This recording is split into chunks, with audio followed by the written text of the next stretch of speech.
Fadidi Nyambato, déjà, c'est un campement de tourisme solidaire. Mais le nom Fadidi, c'est un nom sérère qui signifie bienvenue en français. Donc Nyambato, c'est la zone, donc à partir de là jusqu'à la frontière gambienne.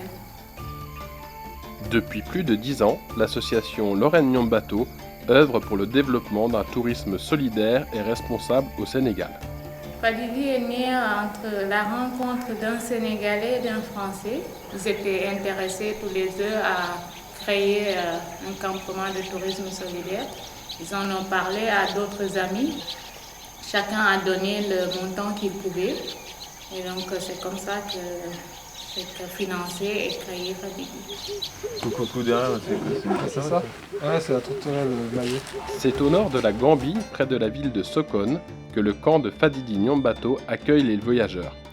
C'est un lieu calme, propice à la détente et avec tout le confort nécessaire. À Fadidi Nyambato, on fait d'abord hébergement, mais aussi plus des excursions dans les îles. Donc promenade en pirogue, on peut aller dans les bolons, faire de la pêche et tout.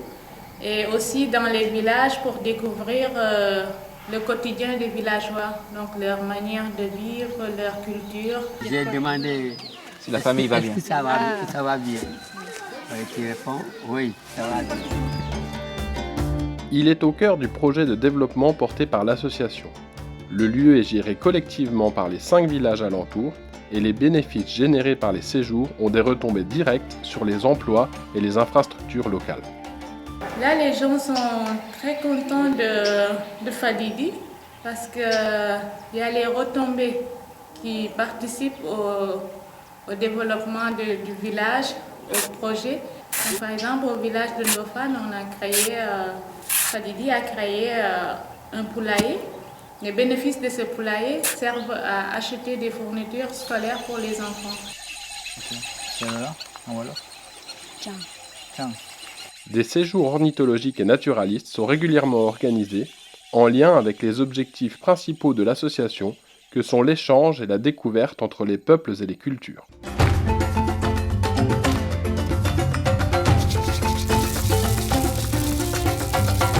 Beaucoup de gens y participent aux activités que les villageois font, donc surtout ceux qui passent la journée.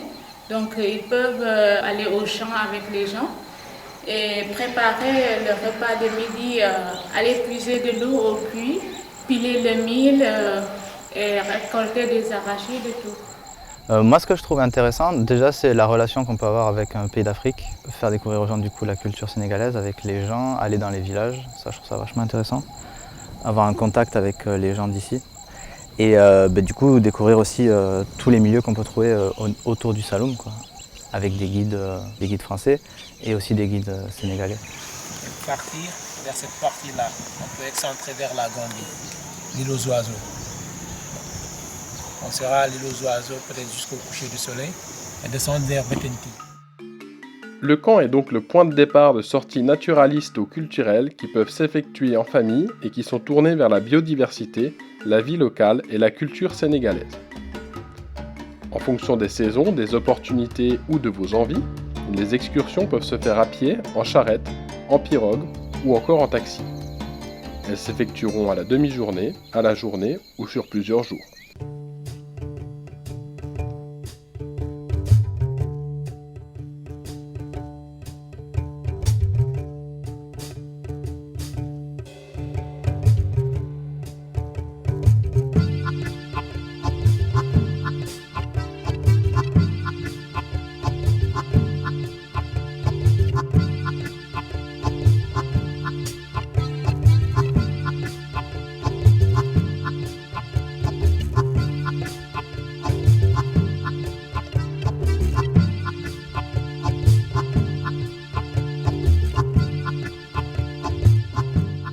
La richesse vraiment exceptionnelle du secteur du campement, c'est qu'en fait on a une diversité d'habitats et de milieux qui est assez impressionnante. On a d'une part le delta du Saloum qui est vraiment à proximité, on a un bolon qui passe juste devant le campement et on a toutes ces zones de savane arborée, de savane cultivée, de forêt et c'est ce qui fait qu'on arrive à avoir une belle diversité d'oiseaux Sur les premiers recensements qu'on a fait en 3 ans, on a atteint à peu près 300 espèces d'oiseaux et une dizaine d'espèces de mammifères, de reptiles, des crocodiles. De même que les lamantins, ouais. Le mangouste des marais, là aussi tu peux les voir dans la mangrove. Même des varans, tu peux les rencontrer. Parfois on dit la mangrove c'est la quiétude quoi. Dans la mangrove, si tu es calme, tu peux voir beaucoup de choses quoi. Ouais. C'est un coin que j'aime. Je suis fier d'être un fils de la localité, mais c'est un coin que j'aime quoi. Ouais. Et puis il y a beaucoup de diversité biologique riche et variée.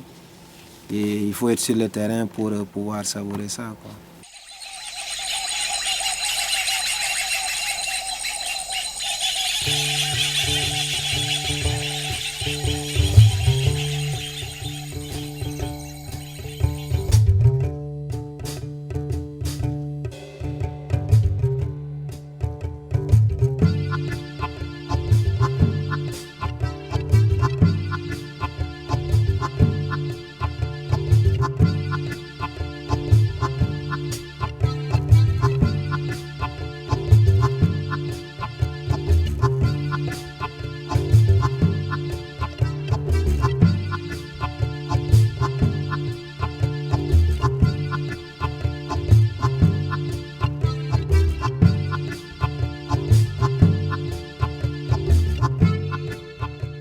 Des éco-guides expérimentés vous amèneront en toute sécurité à la découverte de la faune et de la flore de la région du Sine Saloum.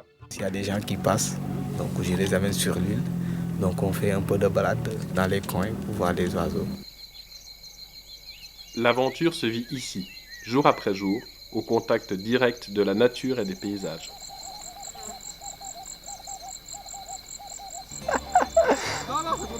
Je filme le débarquement. Non. Voilà, c'est bon. Il y a certaines excursions qui sont assez fortes en émotion, notamment la visite de l'île de Kousmar.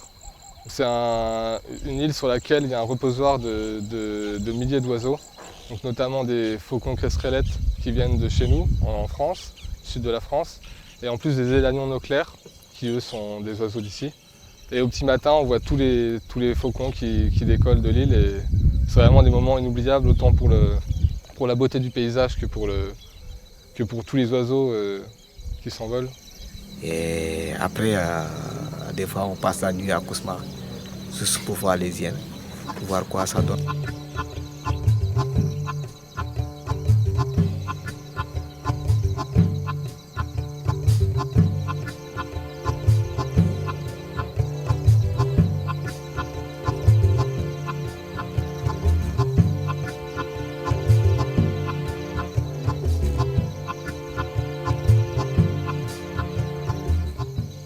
Le parc national du Sine Saloum est à seulement 15 km du camp. Par là qu'on appelle le coco, parce que là c'est le ballon qu'on a ici en face. On va sur un campement à Cœur-Bambou et en fait on passe la nuit sur ce site dans des cases traditionnelles.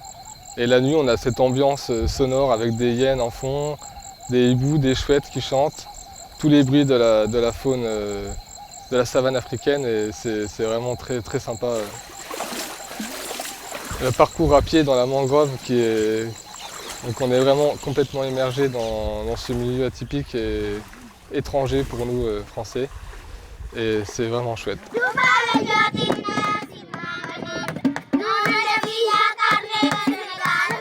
Que vous soyez ornithologue amateur, passionné ou seulement curieux de nature et de culture, profitez d'un voyage basé sur l'échange et la découverte, loin des circuits touristiques habituels.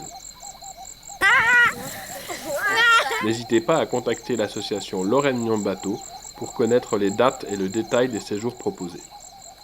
Fadidi, c'est le lieu idéal pour se reposer, pour découvrir la nature et les oiseaux.